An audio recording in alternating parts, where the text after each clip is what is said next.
And they're reporting on this particular issue. And I just want you to, if you can't see it, I'll explain it. At the end, there's a reporter that they cut to, and he's reporting.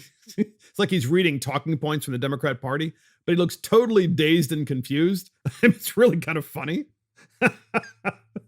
So only in California do they look dazed and confused, especially, probably Colorado too. But anyway, here's the clip. But for some, a complete ban isn't the answer. I think that these companies that create Stihl, Husqvarna, etc., can actually make these run on lower emissions like they do a car.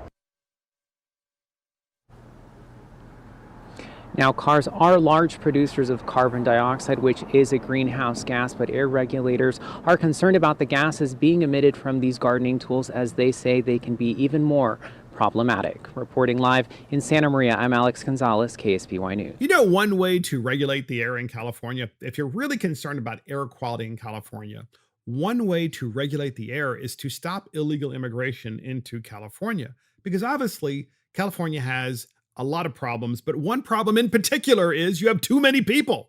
There are too many people in California, especially coastal California, and much of that has occurred because of illegal immigration.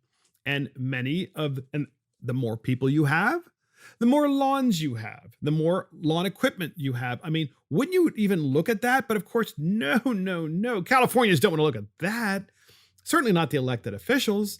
They just want to go ahead and make your life even harder by banning all of the tools that you need, the power tools that you need to be able to properly take care of your house on the outside, in which case by next year, that's when the law actually has the full force and effect in 2022, you are going to have to get rid of all of that lawn equipment statewide that you have that runs off of gasoline or diesel. I mean, it's just absurd. Because once again, Democrats don't believe in innovation.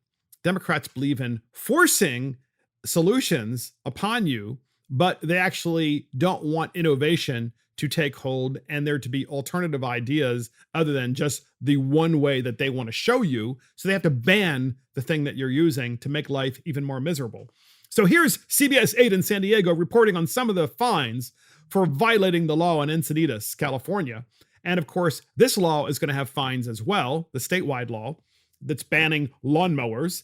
And so listen to this. It's like, out of all of the things that you can pass in California, right? You've got a pandemic, you can't go back to work, your kids aren't back to school, but we're going to fine you for using that lawnmower.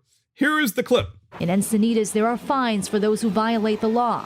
A $100 fine for a first offense, $200 for a second, and $1,000 for additional violations. $100 for the first violation, $200 for the second violation, and $1,000 for the third violation for using a lawnmower that operates off of gasoline or diesel. How dare you?